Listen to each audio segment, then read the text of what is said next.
पत्थर रूपी अहिल्या बोल रही है। हे राम, दूसरों को तो प्रतीक्षा पत्थर बना देती है, पर मैं पत्थर बनकर भी आपकी प्रतीक्षा कर रही हूँ। दूसरों की आंखें थक जाती हैं किसी के इंतजार में, लेकिन मैं लंबे समय से आपका इंतजार कर रही हूँ।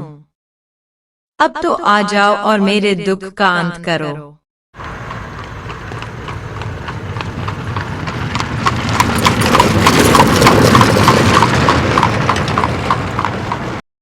आपके चरणों की सुगंध आ रही है।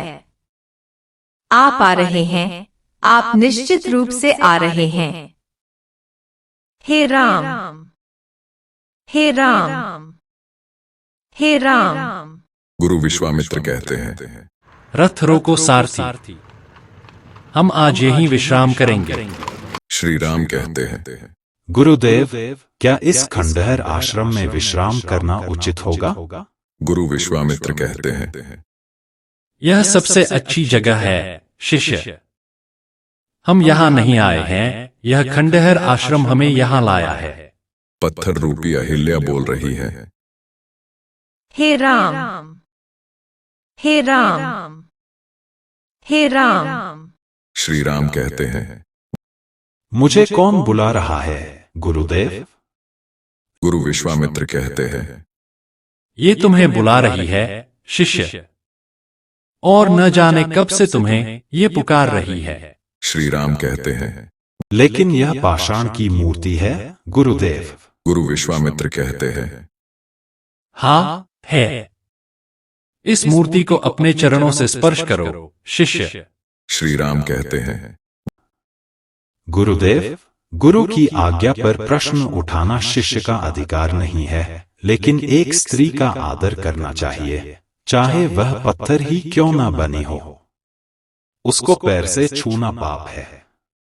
मुझ में ऐसा करने का साहस नहीं है। गुरु विश्वामित्र कहते हैं, तुम्हारी पवित्र भावनाओं को देखकर मैं गर्वित हूँ शिष्य। मैं किसी को स्त्री का अपमान करने की अनुमति नहीं दे सकता, लेकिन यह एक विचित्र विडंबना है। बस इस स्त्री का इसी से उद्धार होगा। तुम उसको पैर से छूकर उसका अनादर नहीं करोगे, बल्कि उसका उद्धार करोगे। श्री राम कहते हैं, यह युवती कौन है गुरुदेव? गुरु विश्वामित्र कहते हैं, वह ऋषि गौतम की पत्नी अहिल्या है। अपराधी न होने के बावजूद भी उसे पत्थर बनने की सजा मिल रही है। उसकी कहानी बहुत दुखद है। एक समय की बात है। इंद्रचंद्र को कहते हैं, क्या तुमने देखा चंद्रदेव, अहिल्या बहुत सुंदर स्त्री है, मैं उसे पाना चाहता हूँ। चंद्र कहते हैं, क्या आप उसे पा सकते हैं? इंद्रचंद्र को कहते हैं, हाँ, बस अगर तुम मेरी मदद करो। चंद्र कहते हैं, मैं क्या कर सकता हूँ? इंद्रचंद्र को कहते हैं, तुम्हें कुछ देर के लिए आसमान से गायब होना पड़ेगा। इसके बाद एक रात को चंद्र आसमान से कुछ समय के लिए लुप्त हो गया। गौतम ऋषि कहते हैं, ये क्या है? भोर हो गई है और मैं अपनी आंखें नहीं खोल पाया। गौतम ऋषि की पत्नी अहिल्या कहती है, मैं भी आश्चर्यचकित हूँ स्वामी, आज इतनी जल्दी रात्रि कैसे पूरी हो गई। उसके बाद स्नान के लिए गौतम ऋषि नदी के तट पर चले जाते हैं। उसके बाद इंद्र ने गौतम ऋषि का रूप लेकर अहिल्या की कुटिया में गए। स्वामी, मुझे बताओ, तुम इतनी जल्दी क्यों लौट आए? गौतम ऋषि के रूप में इंद्र ने कहा, सूर्य देव के दर्शन को जाते समय आपका चेहरा याद आ गया और मैं बेचैन हो गया। गौतम ऋषि की पत्नी अहिल्या कहती है, स्वामी, आज आपको क्या हो गया है? आप क्या कह रहे हैं? आपने तो अपनी पूरी इंद्रियों को वश में कर लिया है। इंद्र कहता है, मेरा धैर्य खत्म हो गया है। तेरी याद ने मुझे सब कुछ भुला दिया है। आपकी सुंदरता, आपकी युवावस्था, आपकी खूबसूरती ने मुझे सब कुछ भुला दिया है। मुझे और बेचैन मत करो, आप मेरी प्यास बुझा दीजिए। गौतम ऋषि नदी के तट पर पहुंचते हैं।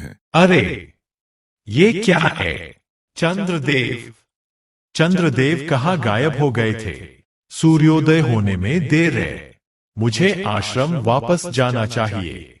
ये कहकर गौतम ऋषि आश्रम वापस आ जाते हैं। अहिल्या को अपने रूप वाले पुरुष के साथ देख के क्रोध में आके बोलते हैं, आप कौन हैं? अपना असली रूप दिखाओ। इंद्र अपने मूल रूप में आते हैं। गौतम ऋषि कहते हैं, तो यह तुम हो इंद्र। मैं तुम्हें श्राप देता हूँ कि जिस वासना ने तुम्हें ये करने के लिए विवश किया था, तुम आज के बाद इसके योग्य ही नहीं रहेगा। मुझसे दूर हो जाओ। अहिल्या रोते हुए कहती है, कृपया मुझे क्षमा करें स्वामी। गौतम ऋषि कहते हैं, क्षमा कभी नहीं। तुम्हारा शरीर अशुद्ध हो गया है, तुम्हारी आत्मा अपवित्र बन गई है। मैं तुम्हें श्राप देता हूँ, अभी पत्थर बन जाओ। गुरु विश्वामित्र कहते हैं, अब जब तक तुम अपने चरणों से इसे स्पर्श नहीं करोगे, ये यहीं पत्थर की बनी रहेगी।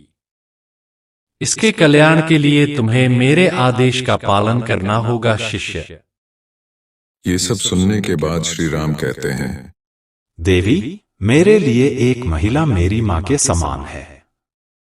मैं आपको मेरे पैर से छूने जा रहा हूं, कृपया मुझे माफ करें।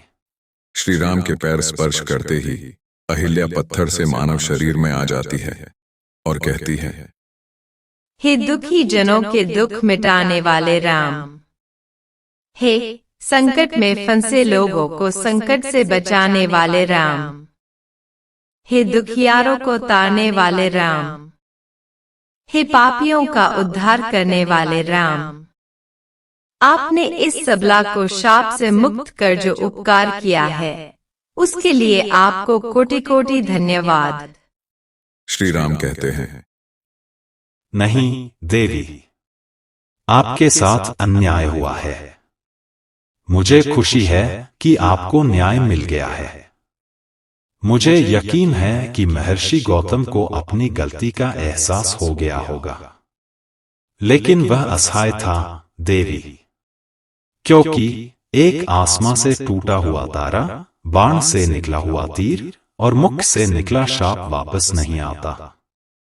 सिर्फ इसकी सजा ही भोगी जा सकती है।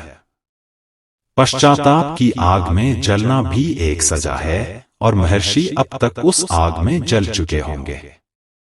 गुरुवर, यदि मुझे इस खंडहर स्थान में लाने का यही उद्देश्य था, तो वह पूरा हो गया। अब हमें यहाँ से चले जाना चाहिए। इसी समय गौतम ऋषि आ गए। श्री राम और लक्ष्मण ने गौतम ऋषि को नमस्कार किया। गौतम ऋषि कहते हैं, मुझे विश्वास था कि आपने मुझे माफ कर दिया है। मैं इसी पल का इंतजार कर रहा था। श्री राम कहते हैं, और मैं उस क्षण की प्रतीक्षा कर रहा हूं महर्षि। महर्षि, आप उससे क्षमा कब मांगेंगे जो निर्दोष होते हुए भी आपके श्राप का दंड भोग रही है? इस देवी के साथ दो शक्तियों का दुरुपयोग हुआ है, दैवीय शक्ति और तपस्या की शक्ति। इंद्र ने दैवीय शक्ति का दुरुपयोग किया और महर्षि, आपने तपस्या की शक्ति का। गौतम ऋषि देवी अहिल्या को कहते हैं, ऐ देवी, मेरे श्राप ने तुम्हें पत्थर बना दिया, लेकिन विश्वास करो, इस श्राप ने न केवल तुम्हें बल्कि मुझे भी दंडित किया। आज मैं श्री राम और ऋषि श्रेष्ठ विश्वामित्र के माध्यम से संपूर्ण विश्व से क्षमा मांगता हूँ। कृपया मुझे माफ करें। देवी अहिल्या कहती हैं, नहीं स्वामी, भविष्य को टाला नहीं जा सकता और नियति को मिटाया नहीं जा सकता। जो हुआ वह होना ही था। गौतम ऋषि कहते हैं, मैं नियति को स्वीकार कर अपनी गलती से बच नहीं सकता। मेरे पुरुष होने के अहंकार ने मुझे अंधा कर दिया है।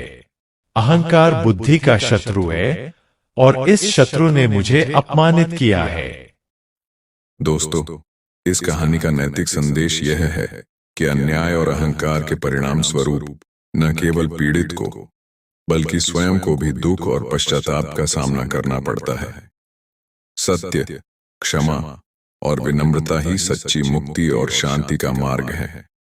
अहंकार बुद्धि का शत्रु है और यह हमें अंधकार की ओर ले जाता है, जबकि सच्ची विनम्रता और पश्चाताप हमें मोक्ष की ओर ले जाते हैं। दोस्तों, अगर आपको यह वीडियो पसंद आई हो तो इसे लाइक करें, और अगर आप इस चैनल पर नए हैं तो चैनल को सब्सक्राइब करना न भूलें। धन्यवाद।